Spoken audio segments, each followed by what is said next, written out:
जीवन में आप आनंद चाहते हो, जीवन में आप खुशी चाहते हो, जीवन में आप प्रेम चाहते हो, आप धन भी चाहते हो, ऐश्वर्य भी चाहते हो। आइए देखते हैं कि इसके लिए सबसे जरूरी शर्तें क्या है। क्या आप उस शर्त को पूरा करते हैं? क्या आपके भीतर में उस शर्तों को पूरा करने की साहस है?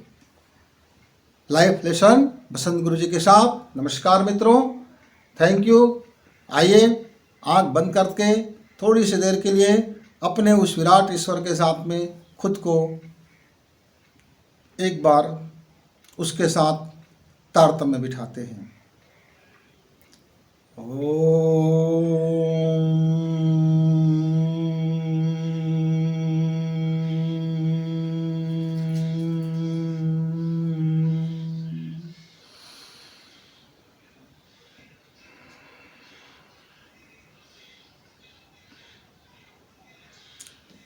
मित्रों, आपके जीवन में बड़ा शुभ होगा, आपके जीवन में खुशी भी होगी, आपके जीवन में प्रेम भी होगा यदि आप उसको देख सको तो, यदि आप अपनी माइंड ओपन रख सको तो, यदि आप अपनी हार्ट ओपन रख सको तो, यदि आप अपने जागे हुए ध्यान से उसे देख सको तो, यदि आप अपने होशपूर्वक देख सको तो। मेरे एक मित्र ने कहा, आनंदमय जीवन प्राप्ति का प्रमुख शर्त क्या है? कौन व्यक्ति आनंदमय जीवन जी सकता है? मित्र, आनंदमय जीवन शक्तिशाली व्यक्ति जी सकता है। जो व्यक्ति शक्तिशाली होगा वही व्यक्ति का जीवन आनंदमय होगा। कमजोर और पिलपिले, बहक जाने वाले, दूसरे की कान से सुनने वाला, दूसरे की आंख से देखने वाला, दूसरे के मन से सोचने वाला, दूसरे के दिमाग से जानने वाला, जो उधार की कंडिल पकड़ने वाला, उधार की पोथी बाँचने वाला, तोता की तरह से वाक्यों को रच लेने वाला, ये व्यक्ति कभी आनंदमय जीवन नहीं जी सकते। पिलपिले और पोपले लोग इस आनंदमय जीवन को नहीं जी सकते। कमज़ोर, कायर, डरपोक व्यक्ति आनंदमय जीवन की प्राप्ति नहीं कर सकता। भागने वाला, भगोड़ा व्यक्ति आनंदमय जीवन की प्राप्ति नहीं कर सकता। दुबक कर, छिप कर, कायरों की भांति जो किसी पल्लू में छिप जाए वह आनंदमय जीवन नहीं जी सकता, जी ही नहीं सकता। आनंदमय जीवन मित्र उसके लिए है जो शक्तिशाली व्यक्ति है। शक्तिशाली व्यक्ति है जिसका मन शक्ति से भरा हुआ है, आदतें शक्ति से भरा हुआ है, विचार शक्ति से भरा हुआ है, आत्मा शक्ति से भरा हुआ है, भीतर का प्रकाश शक्ति से भरा हुआ है, भीतर की सोच शक्तिवान है। वह व्यक्ति का जीवन आनंदमय होता है। क्योंकि वासना से लड़ना यानी वासना से मुकाबला करना कोई कमज़ोर व्यक्ति का काम नहीं है। विषय से बचना कोई कमज़ोर व्यक्ति का काम नहीं है। लोभ से बचना ये कोई आसान काम नहीं है मित्रों। लोभ से कायर, कमज़ोर, डरपोक नहीं लड़ सकता। वह लालच में फंस सकता है, वह मोह में फंस सकता है। कमज़ोर आदमी दूर तक नहीं देख सकता, वह दूरदर्शी यही हो सकता है। जो दूरदर्शी होगा वो निश्चित तौर से शक्तिशाली मनुष्य होगा। मेरे युवा, आप यदि शक्तिशाली हैं तो आपको न विषय सताता होगा, न वासना सताता होगा, न लोभ सताता होगा, न कामनी सताता होगा, न काम सताता होगा। यानी कि प्रलोभन के संसार से, तत्काल लाभ के संसार से और फ्री की रेवड़ियाँ पाने से कौन अपने को बचा सकता है? सामने में लाखों रुपए फ्री में मिल रहा है और आपको बिना मेहनत वो यदि मिल जाता है तो एक शक्तिशाली व्यक्ति, एक साहसी व्यक्ति, एक पुरुषार्थी व्यक्ति, एक उद्यमी व्यक्ति, एक चरित्रनिष्ठ व्यक्ति, एक सत्यनिष्ठ व्यक्ति वो अपने आप को बचा लेता है। नहीं तो आप उस पर मिल तो रहा है भाई, फ्री में मिल रहा है, तो फिर इसको ले लिया जाए और आप बिक जाते हो। मित्रों, एक कटु सत्य मैं आपसे अनुभव करने जा रहा हूँ। हमारे इस देश में चुनाव आता है, निर्वाचन होता है, प्रतिनिधि चुनते हैं, प्रतिनिधियाँ खड़े होते हैं, अपने अपने प्रचार करते हैं, अपने अपने समर्थकों के साथ घूमते हैं, उनके कार्यकर्ताएं होती हैं। और ठीक मतदान से पहले रात्रि में क्या होता है कि सभी लोगों को किसी न किसी तरह से खरीदने का उपक्रम चलता है और मेरे युवा बिकने के लिए एकदम बेताब रहते हैं, तैयार रहते हैं। कोई आधे कप मदिरा में बिक जाता है, कोई 2 रुपए में बिक जाता है, कोई कुछ वस्तु में बिक जाता है, कोई कुछ वादे में बिक जाता है, कोई कुछ में बिक जाता है। मैं जब देखता हूँ बड़ी पीड़ाएं होती है कि यहाँ पुरुषार्थी व्यक्ति का कितना कमी। ये जो युवा दिख रहे हैं, मुष्टंड दिख रहे हैं, शरीर से शक्तिशाली दिख रहे हैं, जवान से बड़े शक्तिशाली दिख रहे हैं, पर इनके आदर्श कितने खोखले हैं, ये कितना कमज़ोर हैं। 2 रुपए, 4 रुपए, 1 रुपए, 10 रुपए, 5 रुपए में बिकने वाले मेरे युवा के जीवन में आनंद कैसे होगा? ऐसे व्यक्ति पुरुषार्थी कैसे हो सकता है?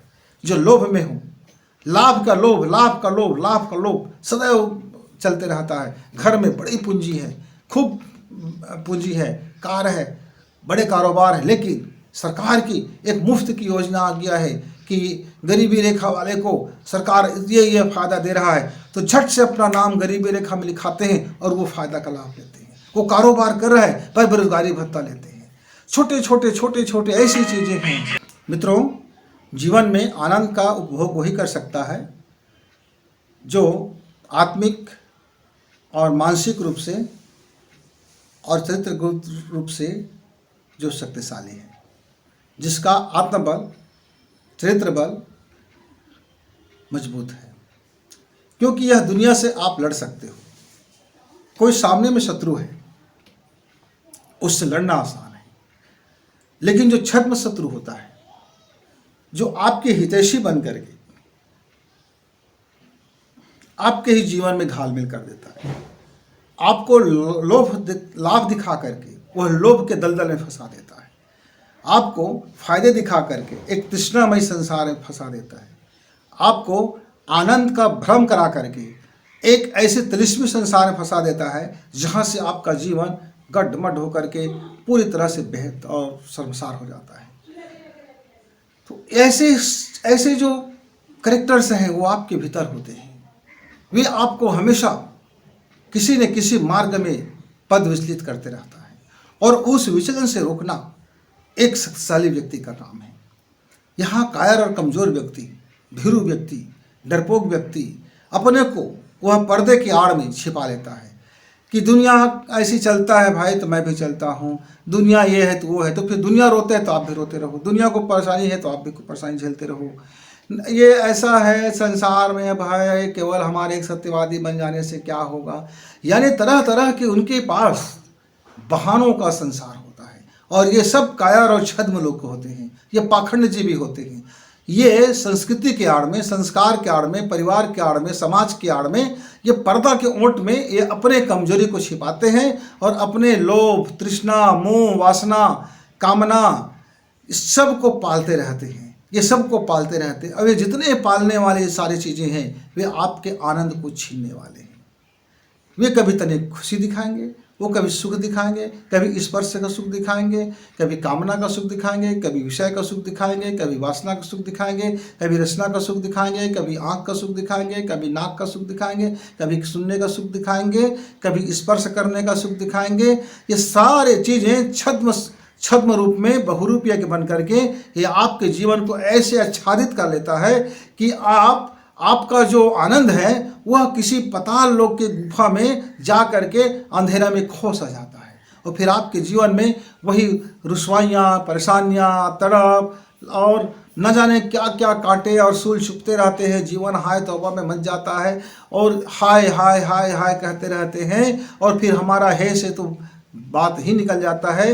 हमारे मुंह से फिर हे राम तो आते ही नहीं है, हाय राम में हमारा पूरा जीवन इस तरह से व्यर्थ होता चला जाता है। और हे राम तो वही समर्थशाली व्यक्ति ही कह सकता है जिसने सहर्ष स्वीकारा जीवन जीता हो, जो अपने भीतर में बैठे हुए शत्रुओं से जो लगातार चौकसी होकर के और निरंतर जो संघर्ष करता हो और बिना थके, बिना रुके, बिना झुके और डटे रहता हो, जो अपने जीवन को अपने मार्ग से विचलित ना कर सके, ऐसे उसके बंदोबस्त चलता हो, ऐसे शक्तिशाली व्यक्ति हमेशा आनंदमय जीवन जीता है। क्योंकि उसके जीवन में कोई इस तरह से खलल उत्पन्न नहीं हो सकता जो उसके आनंद को छीन ले।